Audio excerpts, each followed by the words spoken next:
Oke, selamat pagi Bu Erina, Mbak, Mas, dan teman-teman. Pada hari ini kami dari kelompok 6, Mbak Sabrina, saya dan Iva akan mempresentasikan mengenai cash larceny atau pencurian uang tunai. Nah, untuk materi kali ini nggak perlu tegang, soalnya materi lebih simpel dari materi kemarin.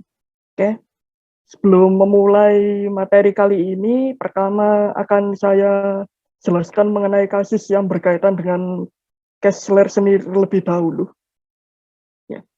Jadi ini kasusnya Mbak Laura, si teller bank, di mana Mbak Laura ini punya masalah keuangan pribadi, terutama masalah dari Mbak Laura ini meningkat ketika dia mulai adopsi anak umur 5 tahun.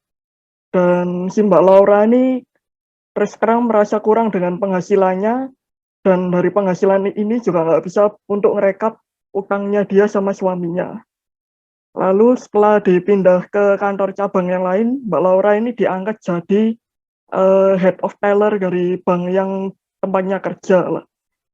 Bank ini itu ada prosedur keamanannya. Yang pertama itu setiap teller itu cuma punya setengah angka kombinasi untuk tiap brankas. Jadi satu teller cuma bisa membuka brankas tertentu aja. Terus untuk pintu brankas itu cuma dibuka sama ditutup setelah deposit pelanggan itu diambil pada malam harinya. Nah, di balik prosedur yang udah lengkap ini, sayangnya bank itu masih punya kekurangan, yaitu kamera CCTV bank ini cuma satu. Dan kamera ini bakalan nyala kalau banknya buka pukul jam 8 pagi. Jadi kalau udah jam operasionalnya lewat, kameranya ini mati, nggak nyala. Terus ada kasus kehilangan yang sebelumnya ini, buat Mbak Laura ini mikir, oh kayaknya gampang ini nyuri dari bank ini. Nah, akhirnya Mbak Laura itu mulai aksinya. Yang pertama dia itu kayak membiarkan pintu brankasnya itu terbuka sampai pagi. Alasannya dia mau ngambil uangnya itu nanti waktu pagi. Tapi teman tellernya ini ngetahui kalau ternyata brankasnya itu ada yang kebuka. Akhirnya sama temennya ini brankasnya ditutup. Nah, waktu itu sekitar masih jam 7 lebih 15 menit. Akhirnya Mbak Laura ini karena niatnya udah kuat, tetap aja buka brankasnya dan akhirnya uangnya dia ambil. Nah, setelah siar 2 bulan dari kasus ini terjadi, ada salah satu nasabah yang lapor kalau deposit di bank di rekeningnya dia itu hilang. Terus akhirnya dari sini mulai diselidiki. Nah, awalnya si investigatornya itu nggak nemu. Ini kenapa ya kok bisa hilang? Tapi terus ada kabar dari tetangganya Mbak Laura ini yang bilang kalau Mbak Laura ini kemarin-kemarin suka beli pakaian mewah sama perhiasan mewah. Nah, tapi habis gitu kok mendadak kayak kekurangan uang lagi, kira-kira uangnya dari mana? Nah, setelah diselidiki Mbak Laura ini masih aja dia itu ngeles bilang kalau uangnya itu dari hasil ibunya menang judi atau apa. Tapi setelah diselidiki berdasarkan besar uangnya yang hilang sekitar 16.000, ternyata memang Mbak Laura inilah pelakunya. Nah, dari kasus ini akhirnya Mbak Laura pindah kerja ke bank lain yang kebetulan bank itu juga prosedur perekrutan karyawannya nggak bagus. Jadi nggak tahu kalau Mbak Laura ini udah ngelakuin kecurangan di bank sebelumnya, seperti itu. Nah, dari kasus ini kita udah dapat gambaran ya kalau si cash larceny atau pencurian uang ini beda sama skimming. Kalau skimming ini uangnya belum dicatat. Sementara kalau cash larceny ini uangnya udah dicatat, tapi sama pelaku uangnya itu diambil terus pelakunya kabur seperti itu. Oke. Next slide if. Nah, ini untuk yang tadi gambarannya. Jadi nggak sama kayak skimming ya, soalnya udah dicatat uangnya di rekening. Dan untuk cash larceny ini banyak bentuknya, salah satunya ada di skema yaitu pencurian dari uang cash on hand atau dari deposit dan lainnya. Oke, next. Berikut untuk data cash larceny atau pencurian uang dari ACFE 2020, di mana cash larceny ini umumnya nggak sebanyak kejadiannya nggak sebanyak kayak yang lainnya ya, kayak skimming kemarin atau apa. Terus untuk resikonya cash larceny ini termasuk tinggi ya. Soalnya ya pelakunya udah ambil uang sedikit, masa nanggung gitu, ngambil dikit sekalian banyak aja. Dan untuk industri yang umumnya terjadi cash larceny ini biasanya juga di industri kayak makanan ya, anggap aja kayak McD, KFC yang umumnya kasir itu langsung berhadapan dengan uang. Jadi kecenderungan untuk ambil uangnya itu lebih besar seperti itu. Dan umumnya cash larceny ini juga terjadi di perusahaan yang kecil-kecil aja, nggak sampai perusahaan yang besar. Soalnya kenapa cash larceny ini sebetulnya mudah diatasi dibanding kecurangan yang lain. Apalagi sekarang kan teknologi kan udah canggih, jadi lebih sulit. Kok buktinya mana? Buktinya ada di figur 18 yang ada diagram gambar warna hijau sama birunya. Di sini cash larceny lebih banyak dilakukan oleh perusahaan yang jumlah karyawannya kurang dari 100. Seperti itu. Next. Nah, lalu ini untuk seberapa lama kejadian cash larceny itu terjadi sampai akhirnya terungkap. Di sini kurang lebih sekitar 1 tahun lebih ya, 21 bulan. Jadi nggak sampai 2 tahun lah udah terungkap. Lalu untuk rata-rata kehilangan setiap bulannya yang disebabkan oleh kecurangan ini itu ada sekitar $4.000 ya, cukup banyak, soalnya nanggung kalau ngambil dikit kayak gitu. Next. Nah, ini untuk bentuk kecurangan yang cash larceny yang dari incoming cash. Jadi metodenya itu ada 5 di sini. Yang pertama itu pencurian dari register lain. Jadi kalau kayak kasir gitu kan ada 2 orang, anggap aja aku sama Mbak Sabrina. Wah, aku ini mau nyuri, tapi biar aku nggak kepergok, akhirnya aku pakai kode akses dari Mbak Sabrina. Jadi nanti kalau diperiksa, loh ini siapa yang ngambil, dilihat kode aksesnya Mbak Sabrina yang kena. Nah itu modusnya dari yang pertama. Lalu untuk yang kedua ini modusnya ini dia ambilnya jumlah kecil-kecil tapi terus-terusan. Nah, kenapa kok jumlah kecil? Biar nggak kedeteksi. Kan kalau audit kan ada metode kayak materialitas atau apa. Nah, kalau jumlahnya lebih kecil dari batas materialnya itu sih nggak bakal kedetek kayak gitu. Terus memalsukan jumlah uang tunai atau rekaman register. Ya, ini bisa aja kayak kalau kasir dia masukkan harganya 2 kali, malah barangnya satu, jadi satunya nanti dia ambil. Lalu membalikkan transaksi ini bisa dijelaskan di flowchart samping ini, terus menghancurkan rekaman register nanti akan dijelaskan oleh teman saya.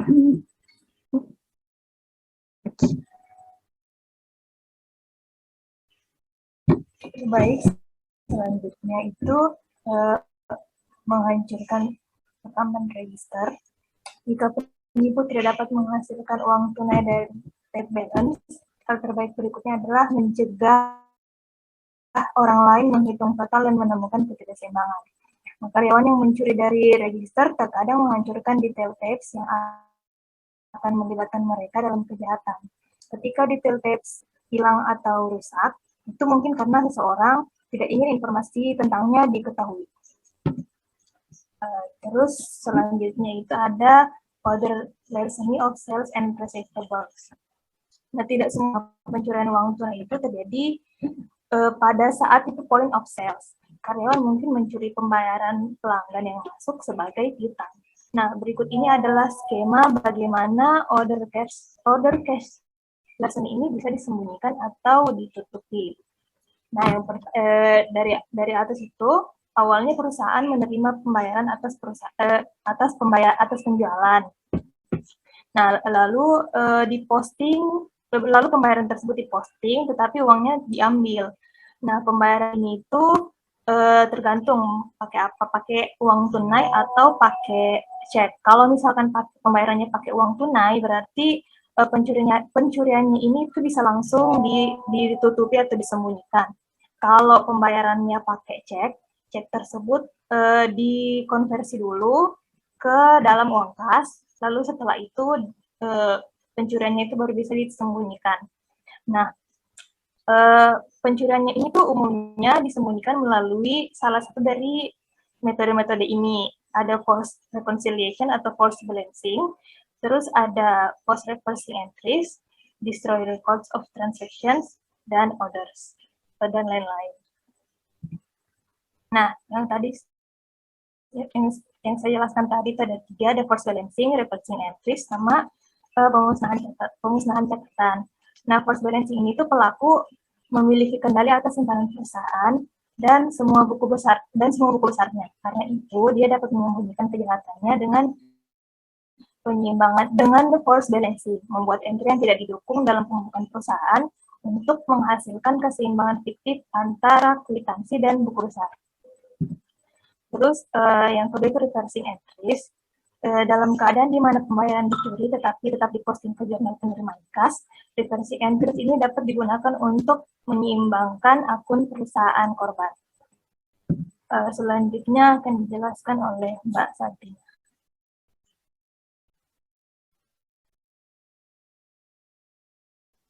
Ya, terima kasih. Jadi selanjutnya kita salah satu cara yang cara terakhir untuk menyembunyikan receivable ledger ini adalah dengan menghancurkan arsip secara massal dan tidak mencegah perusahaan korban menyadari bahwa itu sedang dirampok, tetapi mungkin membantu menyembunyikan identitas pencuri. Jadi cara destruction of records ini memang nggak mencegah perusahaan untuk tahu bahwa perusahaannya itu lagi dicuri, tapi paling nggak tuh identitas pencurinya tuh aman karena datanya itu udah dihancurkan. Next.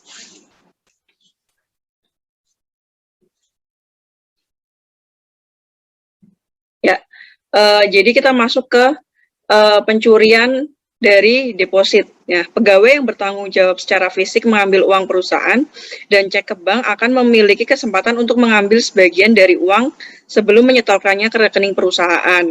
Ini salah satu cara yang dilakukan perusahaan untuk melakukan pencegahan pencurian dari deposit ini adalah dengan cara pemisahan tugas antara yang membuat deposit slip dan yang menyetorkan depositnya itu ke bank. Satu salinan slip itu kan disimpan oleh orang yang melakukan deposit. Nah, salinan ini nanti dicocokkan dengan salinan slip deposit yang telah distempel oleh bank pada saat penyetoran dilakukan. Next.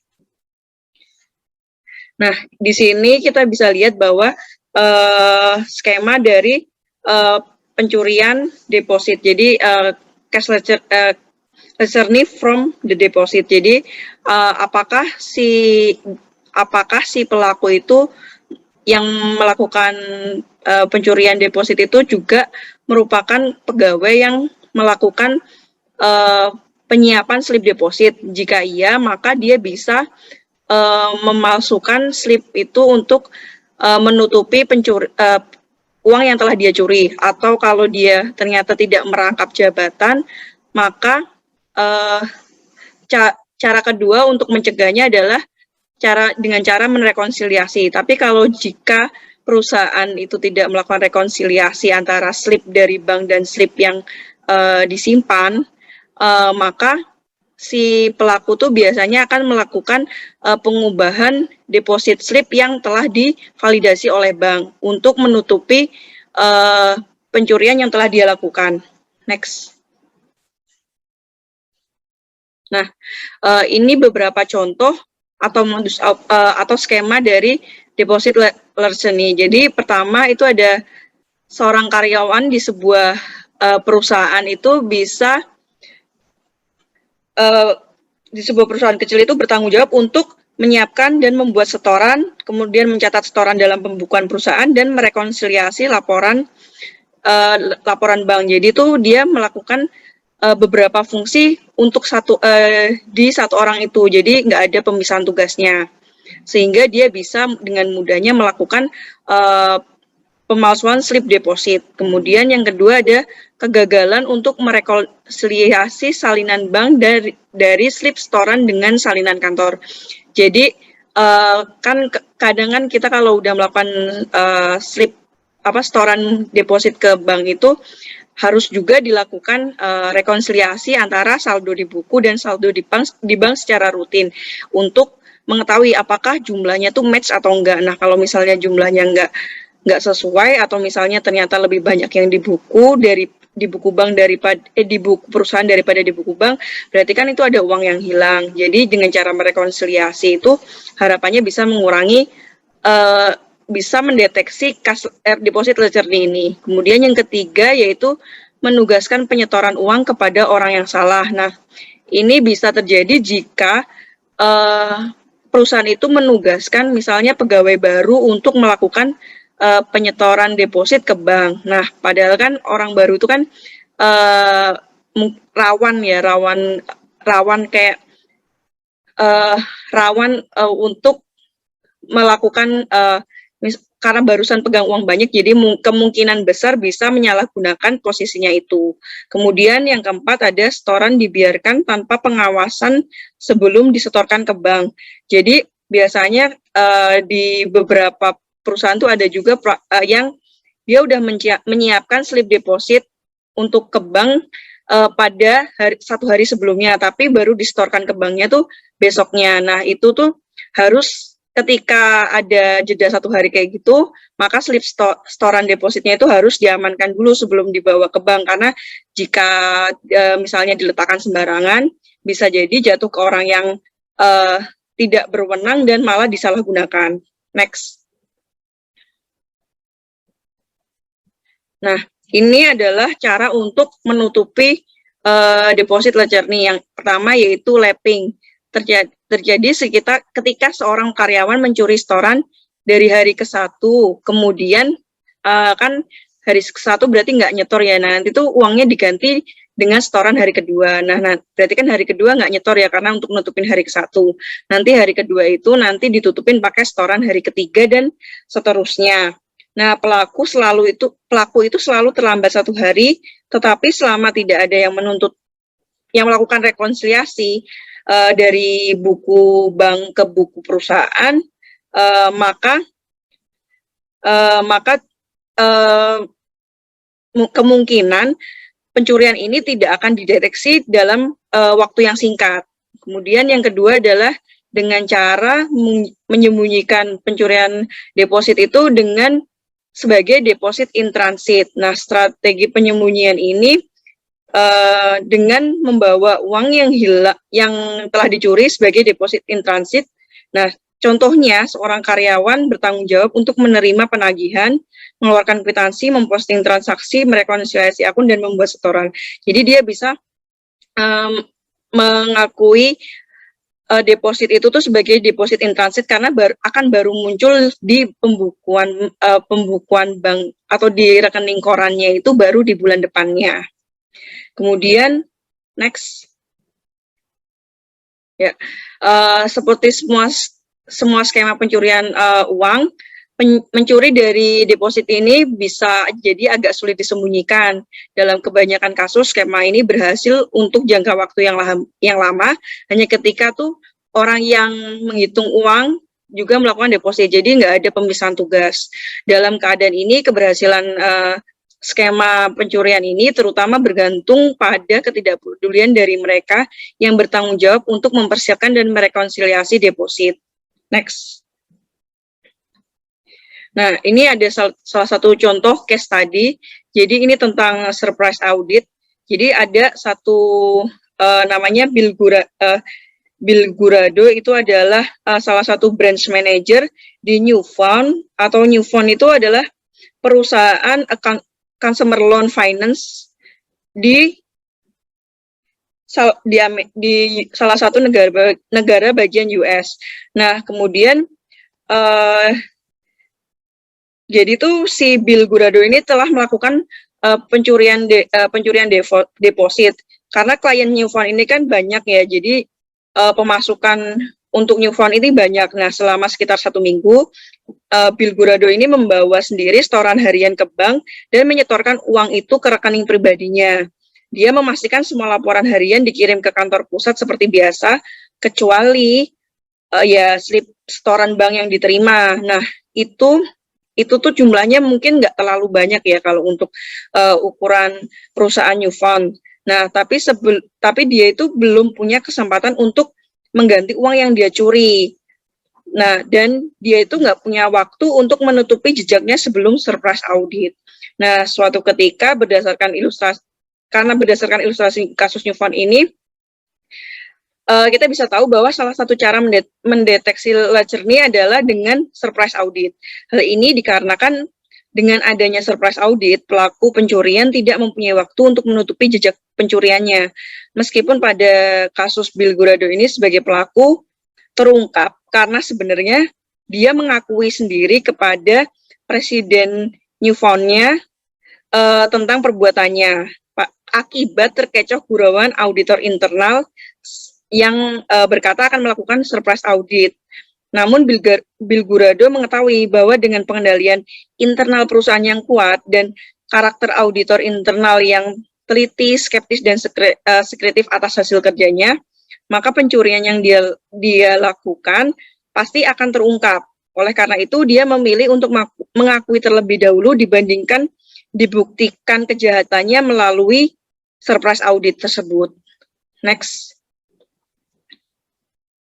Nah, kemudian ini ada karakteristik cash ledger ini, yaitu yang pertama ketersediaan cash yang banyak pada perusahaan. Nah, sebagian besar skema pencurian uang tunai itu kan berasal dari industri perbankan, mengingat jumlah besar di bank itu kan ada sejumlah besar uang yang tersedia.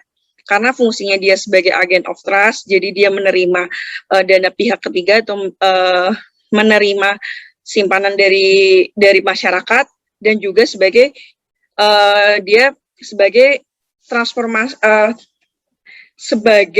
transformasi likuiditas. Jadi dia juga menyalurkan dana ke masyarakat. Makanya uang yang tersedia di bank itu kan cukup banyak.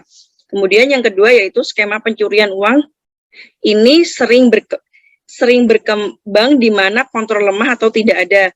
Kayak misalnya tadi yang soal pemisahan tugas itu merupakan salah satu kontrol yang bisa dilakukan untuk mencegah terjadinya cash ledger ini. Kemudian jenis fraud cash ledger ini tuh biasanya tuh nggak dilakukan oleh satu orang, tapi membutuhkan orang lain dalam melakukan operasinya. Kemudian yang selanjutnya adalah dalam skema ini karyawan itu dapat menyerang bisnis hanya di beberapa titik. Jadi itu nggak di semua tempat tuh bisa terjadi cash ledger nih, ya cuman orang-orang yang misalnya memegang kuasa untuk menerima uang dan atau mendistribusikan uang tersebut. Next.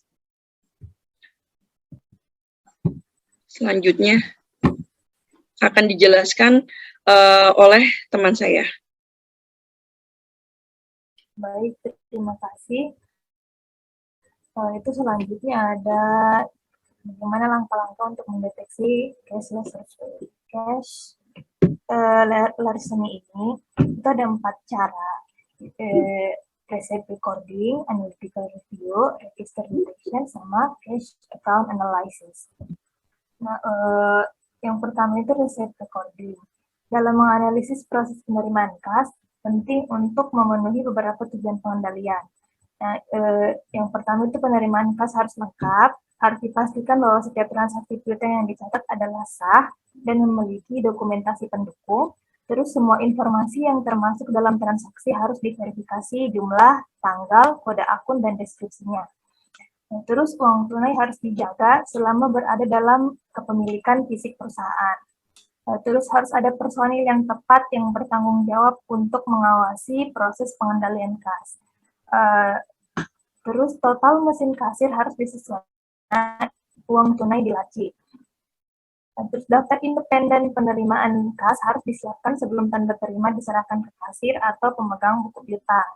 Selanjutnya, seseorang yang independen harus memverifikasi daftar tersebut dengan slip setoran. Terus slip setoran yang sah harus disimpan dan rekonsiliasi dengan jumlah yang sesuai dalam catatan penerimaan kas. Selanjutnya, setoran bank harus dilakukan oleh orang lain selain kasir atau pembukuan piutang. Selanjutnya, seseorang yang tidak bergantung pada fungsi penerimaan kas dan piutang usaha harus membandingkan entry ke jurnal penerimaan kas dengan slip setoran bank yang diautentikasi dan deposit per laporan bank. Terakhir, area di mana penanganan fisik uang tunai dilakukan itu harus dilindungi. Selanjutnya itu ada analytical review. Jika diduga ada penipuan uang tunai dalam jumlah besar, tinjauan menyeluruh atas akun-akun dapat memberitahu pemeriksa tentang besarnya dugaan penipuan. Analisis pengembalian dan tunjangan dengan elemen inventaris yang sebenarnya dapat mengungkapkan beberapa skema penipuan. Terus harus ada hubungan linear antara penjualan dan retur dan tunjangan pada rentang yang relevan. Selanjutnya, register detection. Saat uang tunai diterima, baik di kasir atau melalui pos, penting untuk memastikan bahwa karyawan yang bertanggung jawab untuk menerima dan mencatat pembayaran masuk itu bertanggung jawab dan diawasi dengan benar. Selanjutnya, akses ke register harus dipantau secara ketat dan kode akses harus dijaga keamanannya.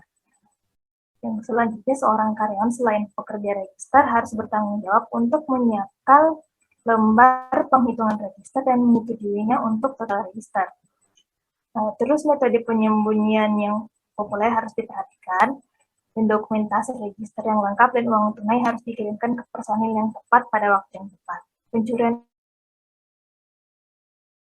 uang di akun dan belum menerima kredit, atau dalam beberapa kasus, kredit yang diberikan pembayaran yang telah mereka lakukan. Yang terakhir ada cash account analysis. Pencurian uang tunai dapat dideteksi dengan meninjau dan menganalisis semua entry jurnal yang dibuat ke akun kas. Tinjauan dan analisis ini harus dilakukan secara teratur. Jika karyawan tidak dapat menyembunyikan penipuan dengan mengubah dokumen sumber seperti catatan kasir, mereka dapat menggunakan entry jurnal langsung ke kas.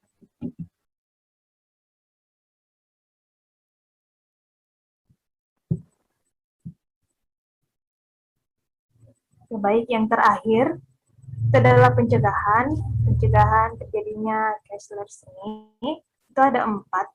Yang pertama itu pemisahan tugas. Nah, pemisahan tugas ini itu adalah cara utama untuk mencegah pencurian uang tunai, karena kalau satu individu memiliki kendali atas seluruh transaksi akuntansi, itu peluang untuk melakukan cashless ini itu sangat tinggi. Makanya wewenang untuk mengumpulkan kas, mengucurkan kwitansi, mencatat penagihan dan mengeluarkan dana perusahaan itu harus dipisah wewenangnya untuk meminimalisir penipuan terjadinya penipuan uang cashless ini. Terus yang selanjutnya itu assignment, rotation, and mandatory vacations. Nah, ini juga itu merupakan metode yang sangat baik untuk mendeteksi cashless ini. Dengan menetapkan assignment, rotation, dan mandatory vacations, elemen untuk menyembunyikan cashless ini tuh. Nah, selanjutnya yang ketiga, surprise cash counts and procedure supervisions. Nah, penting bagi karyawan untuk mengetahui bahwa uang tunai itu akan dihitung secara tiba-tiba dan tidak terjadwal. Nah, surprise cash counts ini tuh harus dilakukan pada semua langkah proses, mulai dari menerima cek hingga menyetorkan. Nah, yang terakhir, keamanan fisik uang tunai. Nah, ini juga salah satu cara yang efektif untuk mencegah pencurian uang tunai.